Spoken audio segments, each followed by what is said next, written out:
timestamp does not make a mention here, because unless you're making a presumption, sir, because just the paragraph above where they make a mention of the cockpit voice recording, they are basically talking about the time that it takes to lift off, where they're saying aircraft achieve the maximum recorded airspeed of 180 knots.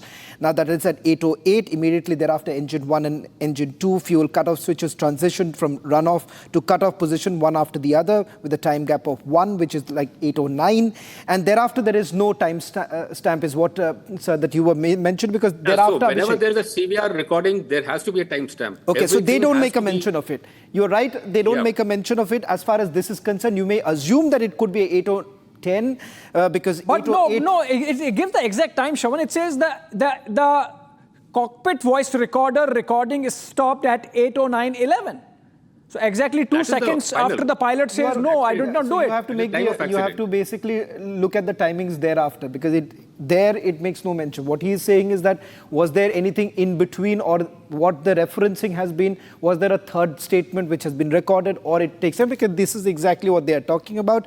Pilot 1 probably at that point in time notices that he's not getting the thrust, is when he tries to find out what's really happening. And this is the question he's asking: why did you cut off?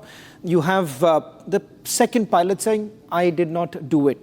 So thereafter, there are no answers. Whether at all there have been any further conversation between the two pilots, that's not known. No assumptions can essentially be made, because remember, at the end of the day, there is a large amount of data that is yet to be analyzed. But the fact of the matter is that this report only indicates that there is some sort of a technical failure with regards to the engine.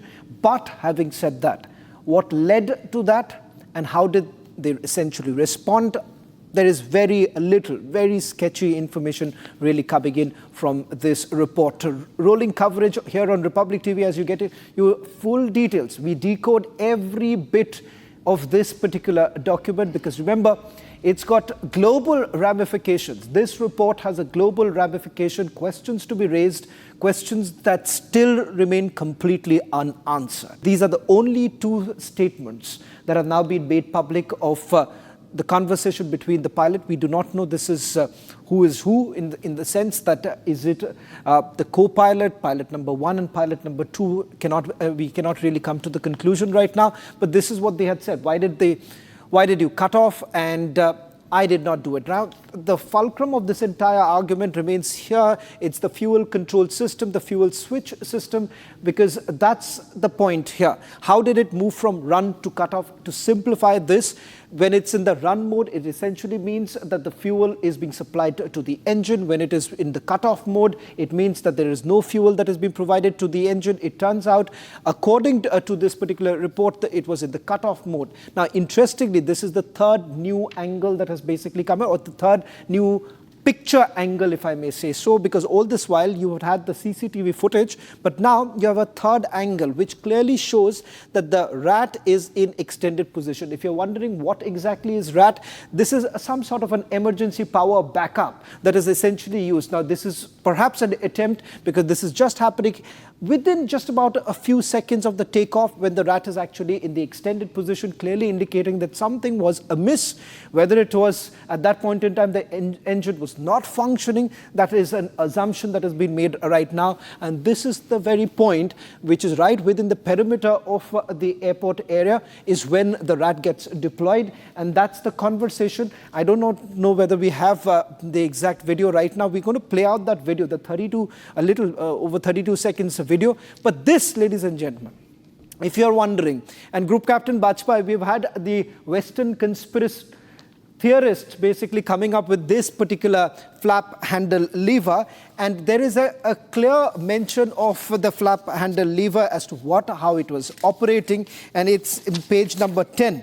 And I'm just quoting from this report, because all this while there was a lot that was spoken about this particular flap handle lever and the position that you see right now. And this is what they say. The flap handle assembly sustained significant thermal damage. The handle was found to be firmly seated in the 5-degree flap position, consistent with a normal takeoff flap setting. So, Group Captain Bajpai, Western conspiracy theorists were basically talking about this.